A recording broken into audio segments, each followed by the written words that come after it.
Hello বন্ধুরা, আজকে আমরা চলে এসেছি নতুন আরেকটি মুভি এক্সপ্লেইন ভিডিও নিয়ে। আজকে আমরা মুভিটির মধ্যে যে গল্পটা দেখব সেটা আসলে মানুষ নিজেকে বাঁচানোর জন্য একটি শহর তৈরি করেছিল। তো চলুন বেশি কথা না বলে মুভিটা শুরু করা যাক। মুভির শুরুতেই আমরা দেখতে পাই সূর্যের মতো দেখতে আরো একটি সূর্য আমাদের পৃথিবীর কাছে চলে আসে, যার কারণে পৃথিবীর পুরো এনভায়রনমেন্ট চেঞ্জ হতে থাকে। সব বিজ্ঞানীরা বুঝতে পারে এই পৃথিবী এখন বসবাসের উপযুক্ত নয়। তাই কিছু বিজ্ঞানী আর ইঞ্জিনিয়াররা মিলে মাটির অনেক ভেতরে একটা ভিন্ন ধরনের শহর তৈরি করে। তারা সেই শহরটির নাম দেয় এম্বার সিটি। তারা সেখানে এমন একটা ব্যবস্থা করে যাতে 200 বছরের আগে কেউ পৃথিবীতে ফিরে আসতে না পারে, কারণ তারা গবেষণা করে জানতে পেরেছে যে প্রায় 200 বছর পর পৃথিবীতে আবার আগের অবস্থায় ফিরে আসবে। তাই সেই বিজ্ঞানীরা একটা বক্স তৈরি করে এবং সেখানে 200 বছরের একটি টাইম সেট করে দেয়, অর্থাৎ 200 বছরের পূর্বে কেউ চাইলেই বক্সটি খুলতে পারবে না। তারা সেই বক্সটির ভিতরে এম্বার সিটি থেকে কিভাবে পৃথিবীতে ফিরতে হবে সেই সমস্ত ইনফরমেশন গুলো রেখে দেয়, যেন এটার মাধ্যমে মানুষরা 200 বছর পর এই ইনফরমেশন গুলো কাজে লাগিয়ে আবার পৃথিবীতে ফিরে আসতে পারে। বিজ্ঞানীরা সর্বপ্রথম বক্সটিকে সেই শহরের মেয়রের কাছে তুলে দেয়। এরপর সময়ের পরিবর্তনের সাথে সাথে বক্সটিরও নতুন নতুন মেয়রদের কাছে হস্তান্তর করা হতো, কিন্তু এক সময় 7 নং মেয়র নতুন মেয়রকে হস্তান্তর করার আগেই মারা যায়। ফলে ধীরে ধীরে সকলেই এই বক্সের ব্যাপারে ভুলে যায়। আর ঠিক সময় মতো 200 বছর পর সেই বক্সটি খুলে যায়, কিন্তু সেই বক্সটির ভিতরে কি রয়েছে তা দেখার মতো এখন কেউ ছিল না। বক্সটি খুলে যাওয়ার আরো অনেক বছর কেটে যায়। এরপর আমরা সেই এম্বার সিটিকে দেখতে পাই। এই শহরটিতে বেশ কিছু নিয়ম কানুন আছে। শহরটিকে পরিচালনা করার পেছনে শহরের প্রত্যেক মানুষেরই ভূমিকা রয়েছে, অর্থাৎ এই শহরের প্রতিটি মানুষ কোনো না কোনো কাজ করে। তবে এই শহরের কোন মানুষ কি কাজ করবে সেটি লটারির মাধ্যমে নির্ধারণ করা হয়। এই এম্বার সিটিতে তেমন কোনো আধুনিক প্রযুক্তি নেই, তাই প্রতিটি কাজ ম্যানুয়ালি অনেক কষ্ট করে করতে হয় এবং এই শহরে সরাসরি কোনো বৈদ্যুতিক সংযোগও ছিল না। শহরটি বিভিন্ন স্থানে বড় বড় জেনারেটরের সাহায্যে এই পুরো শহরে আলোকিত হয়ে থাকে। এখন যেহেতু এই শহরকে 200 বছরের জন্য বানানো হয়েছিল এবং শহরটি যেহেতু 200 বছরের বেশি সময় হয়ে গিয়েছে, তাই এখানকার সবকিছু দিন দিন অকেজু হয়ে যাচ্ছে। এখানকার জেনারেটরগুলো অনেক দুর্বল হয়ে গিয়েছে, যার ফলে শহরটিতে লোডশেডিং এর সমস্যা লেগেই থাকে। এই শহরে আমরা একজন ডন নামের ছেলেকে দেখতে পাই। ডনের স্বপ্ন ছিল সে বড় হয়ে একজন ইলেকট্রিশিয়ান হবে, যেন সে শহরের লোডশেডিং এর সমস্যা একেবারেই দূর করে দিতে পারে। আসলে তার বাবাও একজন ইলেকট্রিশিয়ান ছিলেন, তাই সে তার বাবার স্বপ্ন পূরণ করেছে। এদিকে আমরা লিনা নামের একজন মেয়েকে দেখতে পাই, যার স্বপ্ন ছিল একজন মেসেঞ্জার হওয়া, অর্থাৎ শহরের সব খবরাখবর সে মানুষদের কাছে পৌঁছে দিবে। যেহেতু এই শহরের লটারির মাধ্যমে কাজ নির্ধারণ করা হয়, তাই আজ সেই কাঙ্ক্ষিত দিন ছিল। কিন্তু দুর্ভাগ্যবশত লিনার ভাগ্যে পাইপলাইনের কাজ মিলে আর ডনের ভাগ্যে মেসেঞ্জারের কাজ, যার ফলে তাদের দুজনের খুব মন খারাপ হয়। এখন মেসেঞ্জার হওয়ার থেকে ভালো ডন লিনার সঙ্গে তার কাজ এক্সচেঞ্জ করে নেয়, কারণ সে পাইপ ওয়ার্কার হলেও সে জেনারেটরের কাছেই থাকতে পারবে। অন্যদিকে লিনাও এতে অনেক খুশি হয়, কারণ তার মেসেঞ্জার হওয়ার স্বপ্ন এখন পূরণ হয়ে গিয়েছে। এরপর লিনা তা খুশি মন নিয়ে তার ঘরে গিয়ে তার দাদিকে খুশির খবরটি দেয়। তার দাদির অনেক বয়স হয়েছে, এ কারণে তার স্মৃতিশক্তি অনেক কমে গিয়েছে। সে লিনাকে বলে, তোমার বাবার কথাটি তোমার সবসময় মনে রাখা উচিত। আসলে লিনার বাবা মারা যাওয়ার আগে সে লিনাকে বলেছিল বাইরের একটা আলাদা দুনিয়া রয়েছে, আর একদিন আমাদের সেই দুনিয়ায় চলে যেতে হবে। লিনার বাবা তাকে সেই বক্সটির ব্যাপারেও বলে, যেটার ভেতরে বাইরে যাওয়ার নকশা রয়েছে, কিন্তু লিনা এসব কথাগুলো মিথ্যা মনে করে। যাই হোক, এরপর দিন যখন লিনা একটা মেসেজ নিয়ে তার আন্টির কাছে পৌঁছায়, তখন তারা সেখানে একজন পাগল লোককে দেখতে পায়। সেই পাগলটি সবাইকে চিৎকার করে বলছিল শহরের অন্ধকারের জায়গাটিতে, যেখানে কারো যাওয়া নিষেধ ছিল, সেখানে সে একটা বড় ক্র্যাকান দেখেছে, কিন্তু তার কথাই কেউ বিশ্বাস করে না আর তাকে ধরে সেখান থেকে নিয়ে যাওয়া হয়। লিনা এসে দেখে সেখানে ক্র্যাকানের শিং পড়েছিল, যে ব্যাপারে সেই লোকটি বলছিল। অর্থাৎ লিনা থেকে এখন সেই ক্র্যাকানের উপর বিশ্বাস চলে এসেছে। অন্যদিকে আমরা ডনকে দেখতে পাই, যে তার কাজে পৌঁছায়। সেখানে তার সিনিয়র অফিসার মার্টিনও ছিল, যে কিনা খুব কঠোর ছিল। ডনও এখানে এসে বুঝতে পারে তাদের এই শহর ধীরে ধীরে ধ্বংসের পথে যাচ্ছে, কারণ শহরের পাইপলাইনগুলোতেও প্রচুর পরিমাণে সমস্যা রয়েছে। আর সেই সমস্যাগুলো সমাধান করার জন্য যে প্রয়োজনীয় সরঞ্জামগুলো দরকার, সেগুলো কোনো কিছুই এই শহরে নেই। শহরের পাইপলাইন এবং জেনারেটর গুলোকে ঠিক করতে গিয়ে এখন পর্যন্ত অনেকজনের প্রাণ গিয়েছে, কিন্তু এতে তাদের কোনো উন্নতি ঘটেনি। কিন্তু তাদের শহরের এমন ভয়াবহ অবস্থা সম্পর্কে এই শহরের কেউই জানে না। মার্টিন ডনকে আলো বলে, এই শহরটি প্রায় ধ্বংসের দিকে, এখানে আমরা চাইলেও এখন কিছু করতে পারবো না। আমরা শহরটির উন্নয়নের জন্য চেষ্টা তো করছি, কিন্তু উন্নয়নের জন্য পর্যাপ্ত পরিমাণ উপাদানগুলো আমাদের নেই। তাই এখন শুধু আমরা অপেক্ষা করতে পারি। অর্থাৎ আমরা সেই দিনটির অপেক্ষা করছি যেদিন আমাদের শহরটি পুরোপুরি ধ্বংস হয়ে যাবে। যেহেতু শহর ধ্বংস হয়ে যাবে, তাই সেখানকার সকল কর্মচারী হাল ছেড়ে দিয়েছে। এখন তারা শহরটিকে নিয়ে চিন্তা করে না। কিন্তু ডন এ ব্যাপারটা কোনোভাবেই মেনে নিতে পারে না। সে শহরের মানুষগুলোদের কথা ভেবে সেই ড্যামেজ হওয়া পাইপলাইনগুলো ঠিক করার কথা ভাবে। তাই সে একটা চালাকি করে মার্টিনের পকেট থেকে অ্যাম্বার সিটির পাইপলাইনের ম্যাপটি নিয়ে নেয়। এখন সেই ম্যাপটির সাহায্যে সামনে যেতে থাকে। এই পুরো শহরের অনেক বড় বড় এবং লম্বা লম্বা পাইপ ছিল। শহরের কেউ জানে না এই পাইপগুলো কোথায় গিয়ে শেষ হয়। ডন চলতে চলতে একটি রুমের দরজার সামনে পৌঁছায়। সেখানে 351 নাম্বার রুম লেখা ছিল, কিন্তু অদ্ভুত ব্যাপার, ম্যাপের মধ্যে এই রুমের ব্যাপারে কিছু লেখা ছিল না। ডন অনেক কষ্টে দরজাটি খুলে ভিতরে প্রবেশ করে। সেখানে গিয়ে ডন বড় একটা টানেল দেখতে পায়, আর এই টানেলটি পুরোপুরি অন্ধকার ছিল। সেখানে অনেক অন্ধকার দেখতে পেয়ে ডন অন্য রাস্তা দিয়ে চলে যায়। ডন রাস্তাটা দিয়ে হাঁটার সময় সে উপর থেকে নেমে আসা একটি দড়ি দেখতে পায়। ডন দড়িটির সাহায্যে উপরে ওঠে, আর সে বুঝতে পারে এটা হলো তাদের শহরের স্টোর রুম। কিন্তু স্টোর রুমগুলোতে খাবার প্রায় শেষ হয়ে এসেছে। এটা দেখে সে খুব দুঃখ পায়। তখনই সেখানে গার্ড চলে আসে, যে তাকে ধরে ফেলে এবং সে তাকে ওইখান থেকে বের করে দেয়। আর তখনই তাদের শহরের লোডশেডিং হয়। যদিও জেনারেটরকে ঠিক করে ফেলা হয়, কিন্তু এখন সবাই বুঝতে পারে জেনারেটর এখন খুবই দুর্বল হয়ে গিয়েছে। শীঘ্রই এই শহর অন্ধকার হয়ে যাবে। বিদ্যুৎ ফিরে আসার পর লিনা তার দাদির সাথে দেখা করতে যায়। তখন তার দাদি তাকে কিছু একটা বলার চেষ্টা করছিল, কিন্তু সে ভালোভাবে বলতে পারছিল না। তখন লিনা কিছুটা বুঝতে পারে তার দাদি বলছে তাদের বাড়িতে একটি বক্স রয়েছে, এটা তাদের কাজে আসবে। আসলে লিনার বংশের একজন ছিল সেই শহরের 7 নম্বর মেয়র, যার হঠাৎ মৃত্যুতে সে তার পরবর্তী মেয়রটিকে সেই বক্সটি দিতে পারেনি। লিনা সেই বাড়িতে বক্সটি খুঁজতে থাকে, আর অবশেষে লিনা সেই বক্সটি পেয়েও যায়।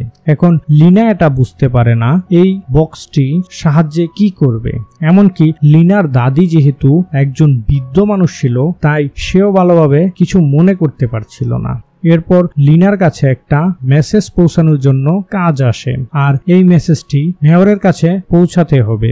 এখন লিনা সেই মেসেজটি নিয়ে মেয়রের কাছে চলে যায়। লিনা সেখানে পুরনো সব মেয়রের ছবি দেখতে পায়। সেই মেয়রগুলোর কোনো এক সময় এই শহরের মেয়র ছিল। এখানে লিনা তাদের বংশের মেয়রকে দেখতে পায়। তার হাতে সেই বক্সটিও ছিল, যে বক্সটি কিনা কিছুক্ষণ আগে সে খুঁজে পেয়েছে। এরপর লিনা মেসেজ পাঠানোর জন্য বর্তমান মেয়রের কাছে আসে।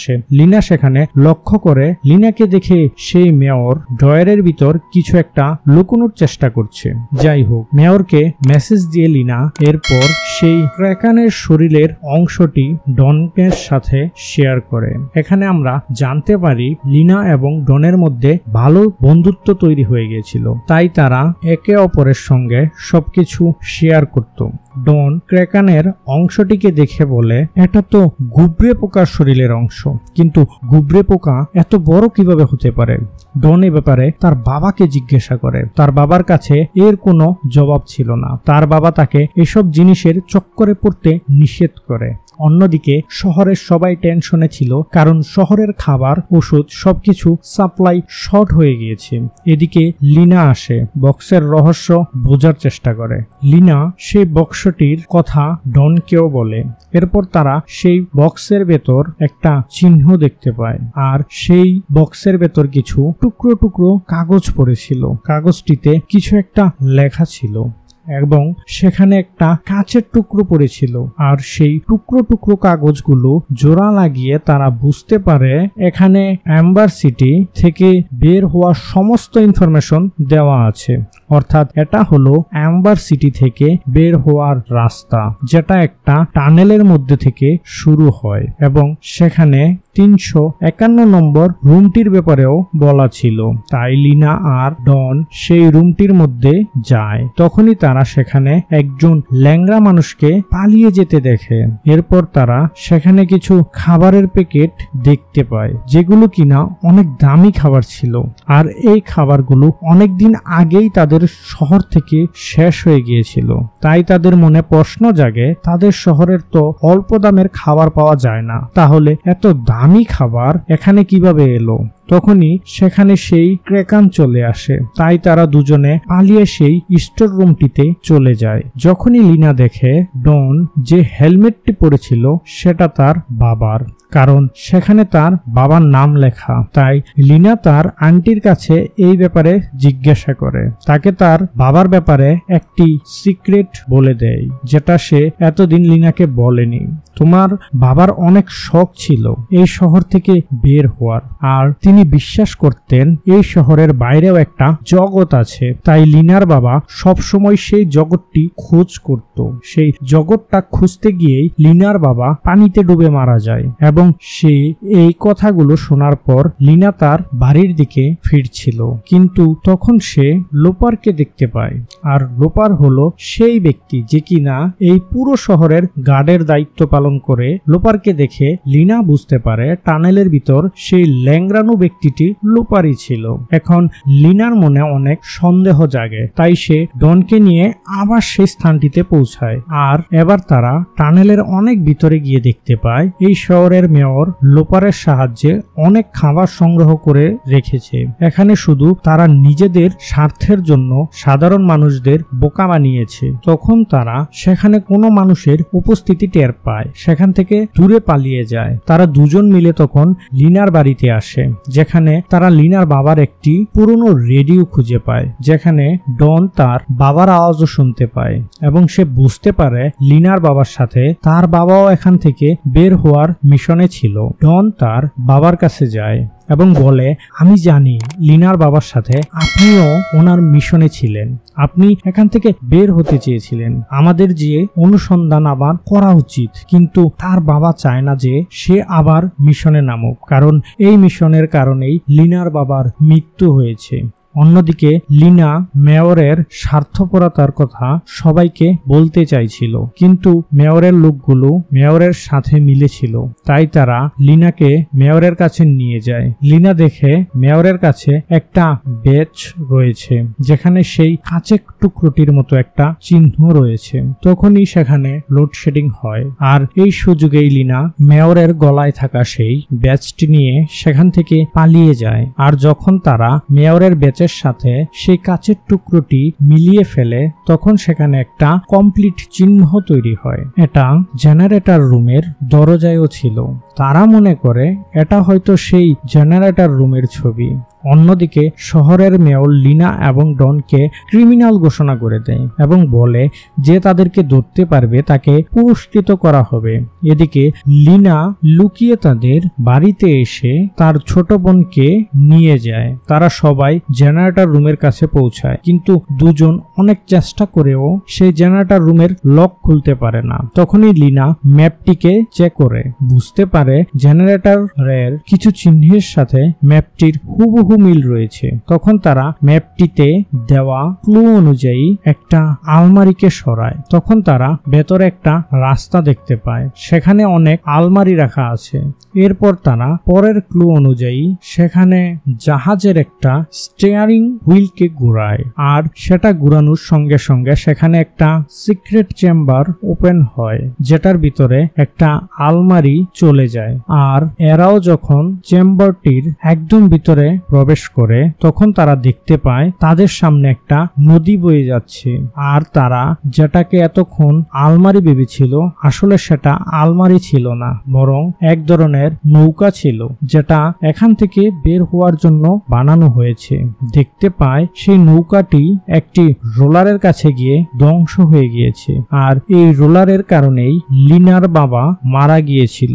এখন তারা যদি নৌকার সাহায্যে এখান থেকে বের হতে চায় তাহলে পানির লেভেল বেশি হতে হবে, যেন তারা রোলারের উপর দিয়ে চলে যেতে পারে। তারা পরের ইনস্ট্রাকশন গুলো পড়তে থাকে, যেখানে কন্ট্রোল রুমের ব্যাপারে বলা ছিল। তারা সেই কন্ট্রোল রুমের কাছে যায়, আর তারা সেখানে সেই কি হোলটা দেখতে পায়, যেটা কিনা তারা মেয়রের বেজ আর সেই কাচের টুকরোটা দিয়ে বানিয়েছিল।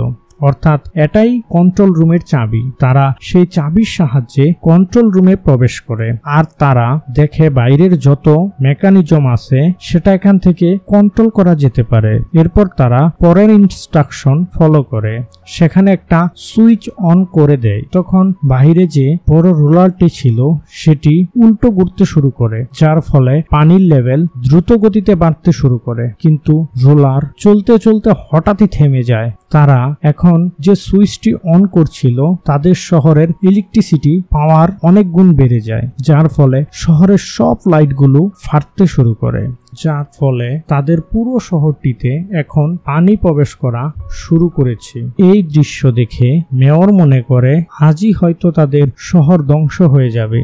এর জন্য সে ভয় পেয়ে তার খাবারের রুমে লুকিয়ে পড়ে। কিন্তু ঠিক তখনই সেখানে অদ্ভুত সেই ক্রেকানটা চলে আসে এবং সে মেয়রকে মেরে ফেলে।